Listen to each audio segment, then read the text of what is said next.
Don't quit it. Stick with it. You're bound to get it. Hey, I'm Kim, and welcome to Songwriter Saturday. Today, we've got a special edition of Songwriter Saturday because it's in person, and it's with Chicago's own Jeremih.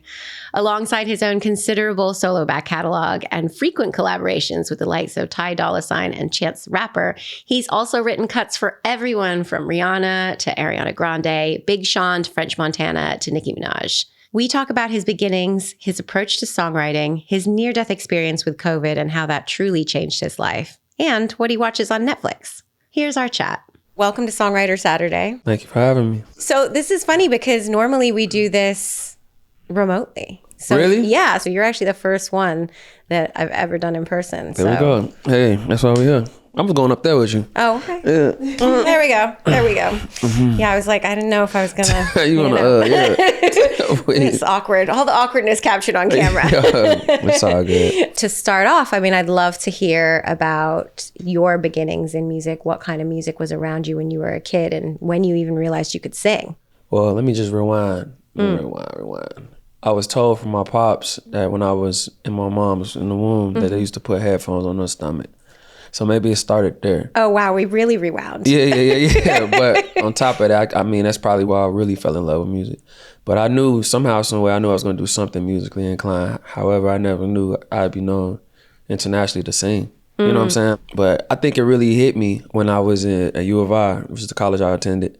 They had like those open mics, and whoever was in town that was killing, I won. I beat them. Okay. So that's when I was like, all right, I got, you know what I'm saying, something. And I ended up leaving there and going to Columbia College, which is an art school in Chicago. That first year, I wish I could have stayed longer because I probably wouldn't bumped into the people and the things I needed around me, you know, that I need now. But that's when I had made Birthday Sex. So Birthday Sex, right. Yeah. That was my first, that was the big one. That was the third song I did with my collaborating mix shows. And I didn't know what it was. You know, we were just making music, just having fun. And it really popped off. Yeah. What did your mama think about it? You know what? When I first told her, I was like, I got this birthday song. I ain't know really what was going on, but she liked it though. Obviously now, shit. You know, but she was like, a birthday song. I said, yeah, birthday song. Yeah, that's all I said. But at the time, you know, my mom's cool now. We grown up. We know each other now. Well, ain't nothing I can hide from. She know me now. So yeah. But at that time, yeah, I didn't know how to really explain it. You know what I'm saying? Yeah, for sure. But that was the first joint that I was just experimenting vocally. I really came from production. I was making beats like a hell on FL. So Mick, he kind of brought the singer side out of me because he was a producer as well. So I was letting him do all that pretty much, and then kind of forced me to start writing. Yeah. What would you say was your big break in terms of songwriting for other people? Maybe Tony Braxton is when it hit me, and this is recent. Well, this is like 4 years ago. Okay. Yeah. But you've written for other people way before then. Yeah, but you want to talk about to me. That was a moment. Okay, damn, she word for word type shit. Oh, really? It wasn't just like picking some parts. It was just the whole song. It was the whole song. And it was a type of song that hip hop soul that I feel like I still haven't gave people the best of me yet of. You know what I'm saying? I'm 70s soul, real Kendrick soul type. If it was me, I'd be James Brown mixed with a little D'Angelo, the music soul child, and Mary J. Blige. I can see that though. And I feel like with a little Amy Winehouse in there. Okay. So yeah. A little bit of pain. Yeah. But you don't think that people see that way? Unfortunately, nah, not like the way you're drawing with that booty on me. You know, yeah, I want that. All right, go ahead. I mean, yes, there is a lot of that in your music. But that's just the fun. I just be talking shit. I mean, yeah, it all comes out of your mouth. You're saying it. You funny, shit. I mean, how does a song with, say, Woo by Rihanna, how did that come about? Oh, actually, I was with her. Yeah? Yeah. But at this typical time, we was at her house. She had a house in Malibu. And she was literally standing right here, and I just started, and the mic was right here. And I just was going for what I know. And I didn't know if she was going to keep it. She was like, yeah, that's it. And I just kept going. Yeah. It wasn't no booth or no, it was just some ideas. Yeah. Mm-hmm. Do you ever get nervous when you're like in a room with an She can make a artist? nigga nervous for sure. I But Travis Scott was there too though. He was like sitting over there, but at that Okay. time, but nah, that's my it wasn't not no more. Yeah. Yeah, I'm kind of past that stage. I used to though. Do you ever get writer's block? You know what it come down to? To me, I always jokingly, seriously say I don't got no job because I really don't. Every day, my job is to find a job. Until somebody until I clock in somewhere, I have no job. I look at it like if it ain't fun to me, it ain't nothing to me. So if I don't feel like working, I just, if I feel creative, that's when I'm gonna go. But have I ever had writer's block? I can't say I have. No. Oh, wow. Not Lucky like that. you. Not to sound like that, but you get what I'm saying? If I don't feel like doing it, I ain't gonna do it. Yeah. If I don't feel like, I'd rather just Netflix it for the night, What? Okay, fair. What do you watch on Netflix? Recently? Yeah. I don't know. I'm tired of, I don't know why I watched Jeffrey Dahmer. Oh, God. But it was good though. I was Dark. laughing. I haven't watched it. Oh, you haven't watched it? Okay, so what? So you watching, obviously, whatever on the top 10. Usually like top 10, I'm right there. I'm gonna give it a try. I like drugs, sex, and violence, whatever that is. Okay. Yeah. Okay, that's, yeah. Yeah, my bad, but yeah. When was last time you were inspired? Inspired to do music or just something in life? Both. Okay. When I got out the hospital, I went through some 2 years ago. Was it 2 years ago? It was 2020? Yeah, it was 2 years goddamn. ago. I was going to get to that. Yeah. You had COVID. Yeah, really super badly. bad, real bad. While in there, when I actually did wake up out of that month, I just felt like it was a need for searching on YouTube. I had hella time when I was getting bored in that bitch, but I couldn't.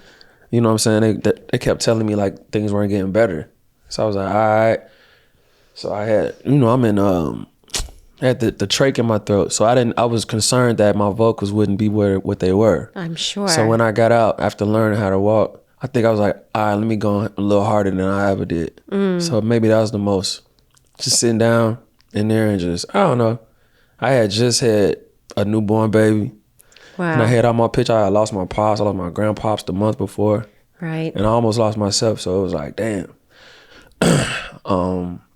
So looking back from hindsight, it was kind of, I think I was inspired the most after that time.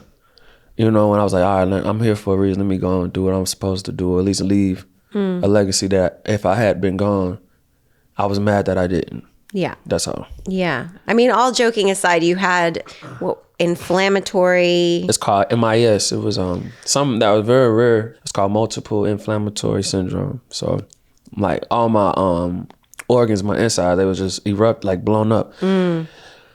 So I was like, damn, I'm too young. I was on dialysis and shit. I was like, what am I doing in here? Everybody in this bitch coughing. All these people over 60, 70. Yeah. You know what I'm saying? I'm looking around. I'm like, I'm finna go. That's how I felt. But then I don't know what really kept me moving or just motivated. But I ain't gonna lie. I was listening to it was 2 songs. This gospel song that I was listening to every day. And then 50 song, God Gave Me Style. I don't know why I played that shit every day. And it kind of, when I felt down, I don't know, it just kind of kept me up. You know what I'm saying?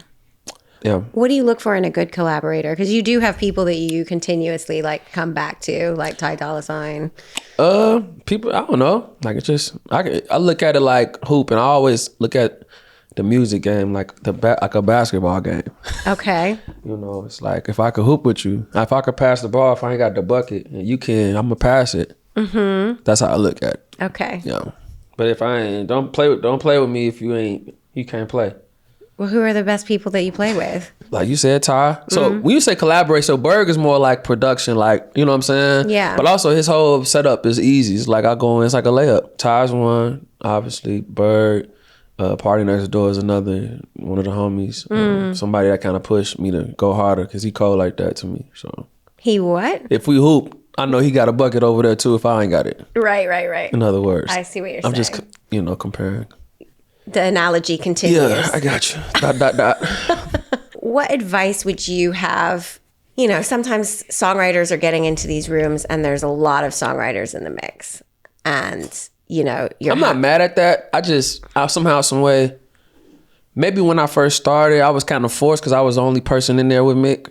Mick Shows, who produced the beats. And it was just kind of, I was the only person. So I literally, outside of my homie Keith James, off a couple records I write with it was really always me. Yeah. So I was kind of forced on my first 2 albums, like completely, it was all me. But now when I look at the credits and I see like 30 people's names, I'll be like, man, I don't know. Sometimes be like, you know, a little extra sometimes. So somebody, let's just say if that record makes it to a sync licensing for a movie or something, now we gotta, somebody could be like missing, and now we gotta get in contact with them people. You know what I'm saying? Oh God, clearing a song when there's You like get that 30 many of people. them. Oh my So God, a nightmare. I'd rather not it, but I'm always with whoever like hard like that on the writing side. Like I'm cool with that, but I'd rather not like 30 people on my shit. If you're getting in a room and you're like writing a track, and then like someone else comes into the room and they're writing and da da da da da, and then it balloons. Like, how do you work out the splits?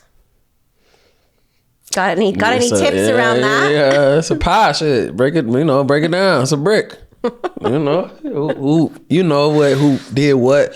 But a lot of people get amnesia too, though. Especially like I've ran across this. I ain't gonna say no names, but Sure. It's records that went diamond that I've seen people forget. Like they get amnesia or try to call me to just pay me out for it instead of just giving me a percentage of the song. Right. Which I'm like, nah. That's a nugget of advice right there. Yeah. Not getting bought out, but taking the... I mean, yeah.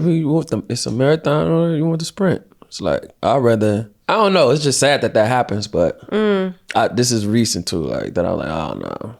I seen something get big and I just seen somebody just completely have amnesia. Yeah. Of how it transpired, but... Do you think the move is to do it like U2 or something where they just record everything? That's what people are doing right now, though. Yeah. Like, even while working with Rihanna, they had cameras. Yeah. Because I feel like people, even at Beyonce camp, they had cameras. But right. at least then... You step in and it's like recording. At least then you know, like, who did what, you know what I'm saying, in those type of rooms. And I've lost friends even because of this. You know what I'm saying? Because people said they did something that I'm like, nah, that's me for sure. You know what I'm saying? I don't remember everything, but... If you recorded it, ain't nothing to say. All you gotta do is press play. Well, what message would you give to aspiring songwriters? Write your life. I don't know. Yeah?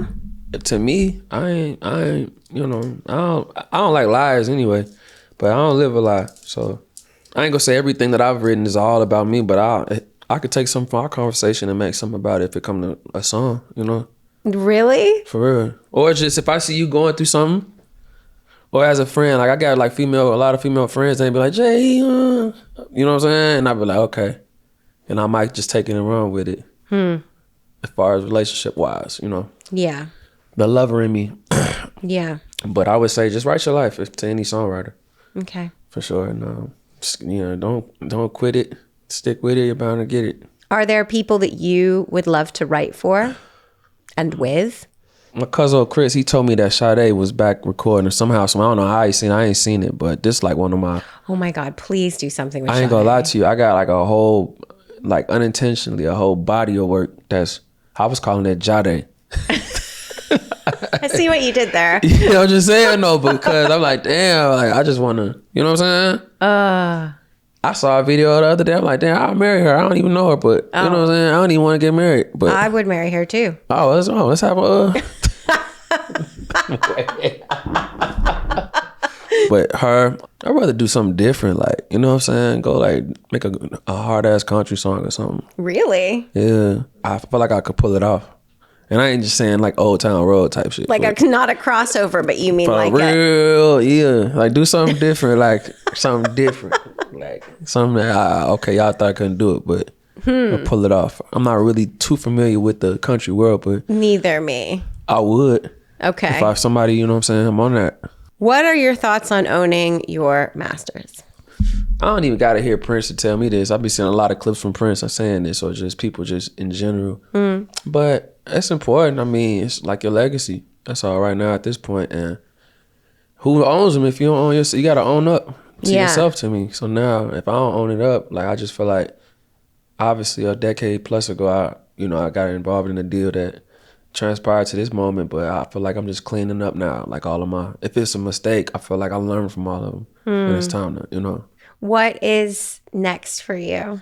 Luckily, being on Power brought some other opportunities on the actor side for me. So look forward to that. Top of the year, yeah. Okay. And then, I don't know, just whatever else come about. I just feel like this go around, I just want to change it up a little bit. And you probably should get to know me a little more as I feel like the world.